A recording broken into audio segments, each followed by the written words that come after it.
Bonjour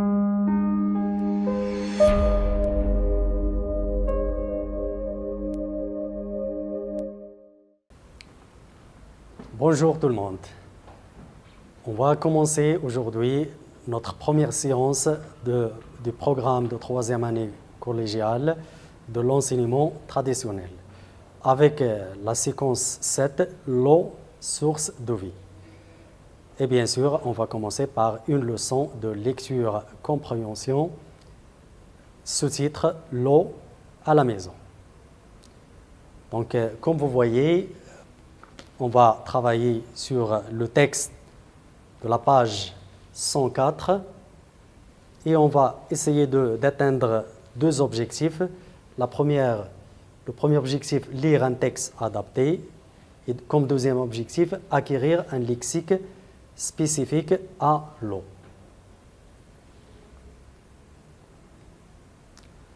Premièrement, une mise en situation. Donc, il serait nécessaire de faire un petit rappel de l'importance de l'eau dans la vie. Nous sachons tous que l'eau représente un élément essentiel dans la vie, que ce soit de l'être humain, des animaux, des plantes, etc. Alors, l'eau, elle représente la source de vie.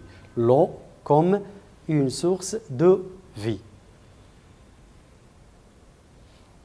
Deuxième partie, observation et découverte. On va prendre la page 104, comme vous voyez ici. Et avant de commencer, on va essayer de regarder l'illustration ou bien l'image. Donc, que voyez-vous sur l'image? Donc, l'image, comme vous remarquez ici, on voit un petit enfant, une petite fille. Que fait-elle? Elle est en train de chercher de l'eau dans une source. Donc, bien sûr, ici, normalement, on parle de quel espace? En général, c'est la campagne ou bien la montagne. Elle va chercher de l'eau à l'aide des bidons pour l'apporter chez elle à la maison. Bien sûr, on peut parler de cet enfant, de cette petite fille. Elle est joyeuse, ses vêtements, ses cheveux, ce qui nous montre son état ou bien sa situation sociale qui n'est pas riche. Elle reste une famille modeste. Donc, le titre, quel est le titre de ce texte? Bien sûr, l'eau à la maison. Donc, on va lire ensemble le texte. Suivez avec moi sur vos manuels. Pour obtenir de l'eau, il ne suffit d'ordinaire d'ouvrir un robinet. Mais cette eau a fait un long chemin pour parvenir dans notre maison. De l'eau provenant de cours d'eau, de lacs ou de puits est amenée dans de grands réservoirs, puis elle est filtrée et purifiée pour pouvoir être bue. Et elle est conduite ensuite dans un réservoir couvert. De là, elle est pompée et est envoyée par des canalisations vers tous les endroits où on en a besoin. Les canalisations sont souterraines. Elles passent sous les rues pour amener l'eau dans les maisons. Nous chauffons l'eau dans les maisons. Nous chauffons l'eau pour les boissons, les bains, les lessives et le chauffage central. Nous l'employons aussi pour arroser les plantes dans notre jardin et pour nous rafraîchir quand il fait chaud. L'eau est indispensable à la vie. Il est possible de vivre sans abri ou même sans vêtements, mais il ne serait impossible de rester en vie plus de quelques jours sans boire de l'eau. L'homme a besoin d'environ 1 litre d'eau par jour, au minimum. Dans une ville moderne, la consommation moyenne d'eau par personne peut atteindre 1800 litres. Si la ville compte 1 million d'habitants, il faut donc des pompes, des canalisations et des stations de filtrage très importantes pour purifier toute l'eau nécessaire. Après avoir été employées, les eaux usées doivent être emportées par les égouts et pompées à travers de grandes canalisations vers les stations d'épuration pour y être purifiées. Elles seront alors rejetées dans les cours d'eau. L'eau est nécessaire à la vie. Notre devoir de citoyen est de la préserver et de l'économiser. Voilà, donc l'auteur de ce texte, comme vous voyez en bas ici. Comment s'appelle l'auteur? Il s'appelle John Satchwell. D'où il est tiré ce texte? Toujours la référence de ce texte.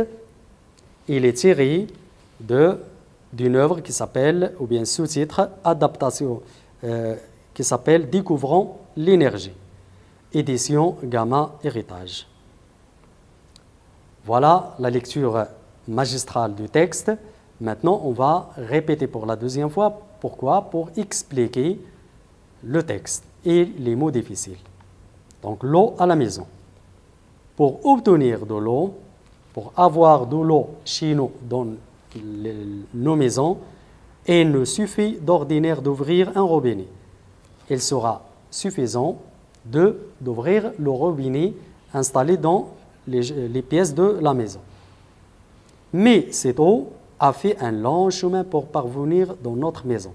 Cette eau qui est disponible chez nous dans les maisons, elle a fait un long chemin pour y arriver jusqu'à nous. De l'eau provenant de cours d'eau, de lacs ou de puits est amenée dans de grands réservoirs.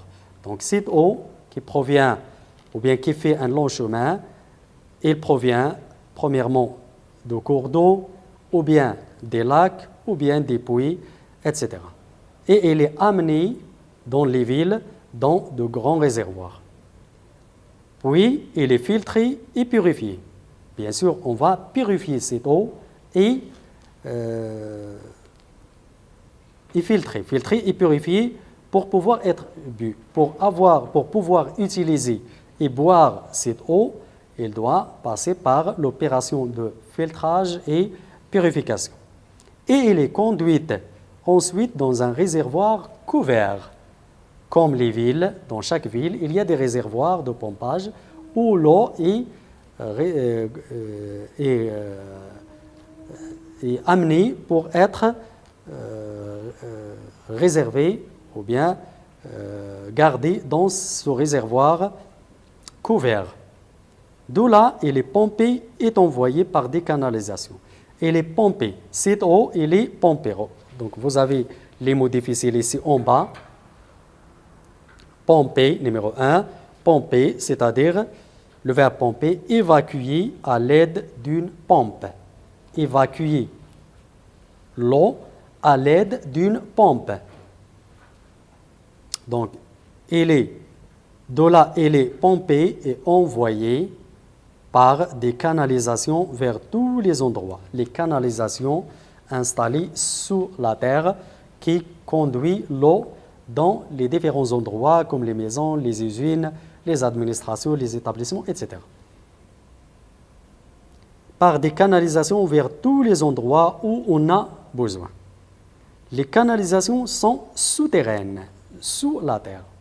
On ne peut pas les voir. Elles se trouvent sous la terre. Elles passent sous les rues pour amener l'eau dans les maisons. Dans les rues, on fait passer les canalisations. Nous chauffons l'eau pour les boissons. Pourquoi on chauffe l'eau? Pour les boissons, pour les bains, les lessives et le chauffage central.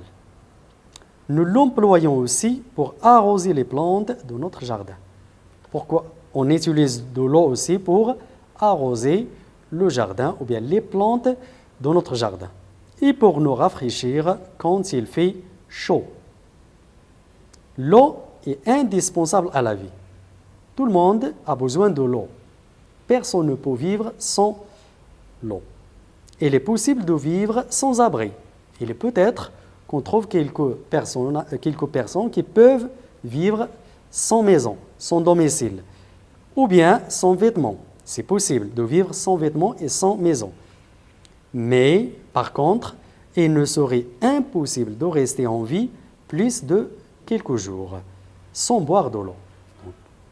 Plus de quelques jours, il est impossible de rester en vie. L'homme a besoin d'environ 1 litre d'eau par jour. Chacun de nous a besoin d'environ 1 litre par jour. Au minimum, bien sûr. 1 litre 50 ou bien 2 litres, etc. Dans une ville moderne, la consommation moyenne d'eau par personne peut atteindre 1800 litres. Dans une ville moderne, chaque personne peut consommer 1800 litres. Si la ville compte 1 million d'habitants, il faut donc des pompes pour obtenir cette consommation, pour réaliser cette consommation. Il faut donc des pompes, des canalisations et des stations de filtrage. Très importante. Filtrage, toujours un autre mot expliqué ici, numéro 2. Filtrage, c'est une action de filtrer l'eau pour la rendre pure. C'est une action de filtrer l'eau pour la rendre pure, pour la rendre consommable ou bien pure. Donc nous avons besoin de stations de filtrage très importantes pour fournir toute l'eau nécessaire. Afin de fournir toute l'eau nécessaire, nous avons besoin de stations de filtrage et des pompes et aussi également de canalisation. Après avoir été employées, les eaux usées doivent être emportées par les égouts. Les eaux usées, vous avez l'explication, les eaux usées ici en bas, ce sont les eaux déjà utilisées, les eaux qu'on utilise chez nous, dans la cuisine, dans le bain, etc. Les eaux utilisées doivent être emportées par les égouts et pompées à travers de grandes canalisations vers les stations d'épuration. Donc cette eau usée, on doit l'emporter par les égouts installés dans chaque maison, bien sûr, dans la cuisine, dans les bains, etc. Pour y être purifiées, ces eaux usées, elles doivent être purifiées. Elles seront alors rejetées dans les cours d'eau. Et ensuite, à la fin, ces eaux usées, elles seront rejetées dans les cours d'eau. L'eau est nécessaire à la vie. Comme on l'a vu dans le rappel, l'eau est un élément nécessaire à la vie. Notre devoir, puisqu'il est nécessaire à la vie, quel est notre devoir pour préserver cet élément naturel? Notre devoir de citoyen est de la préserver et de l'économiser. Donc, nous sommes des citoyens. Notre devoir de citoyen est de préserver cette eau et de l'économiser. L'économiser, c'est-à-dire d'utiliser d'une manière raisonnable. Donc voilà l'explication du texte.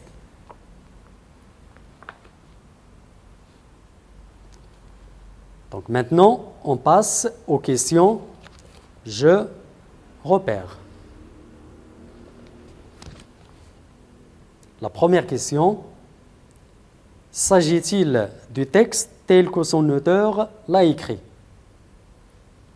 la première question, est-ce qu'il s'agit du même texte, sous-texte, est-ce qu'il s'agit du même texte tel que son auteur l'a écrit?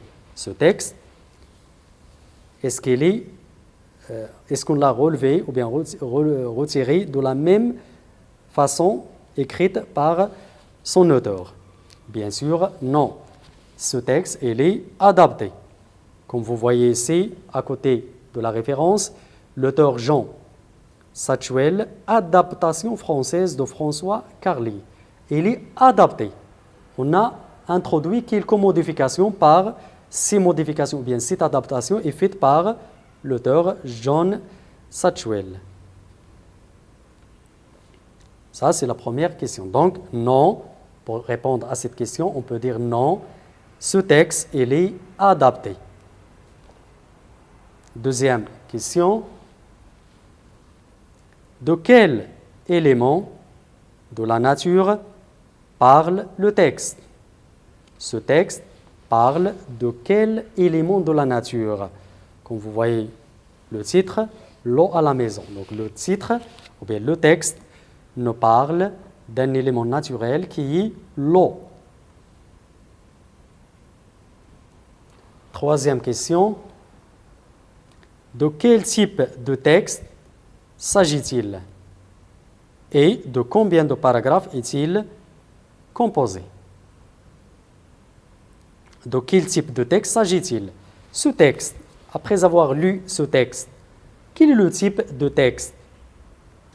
Ce texte, c'est un texte, donc ça sera mieux de réfléchir avant d'entendre la réponse. Donc ce texte, il est explicatif. Il nous explique l'importance et la valeur de l'eau. C'est un texte explicatif. À titre de rappel, les autres types de textes, il y a le texte narratif, il y a le texte injonctif, le texte explicatif, etc. Donc il y a plusieurs types de textes. Deuxième partie de la troisième question, de combien de paragraphes est-il composé? Donc ce texte, regardez vos manuels, il est composé de combien de paragraphes? Donc, comme vous voyez, le premier, le deuxième, le troisième, 4, 5. Nous avons 5 paragraphes dans ce texte. Donc, c'est la fin de la première séance. La séance suivante, on va continuer avec la rubrique J'explore.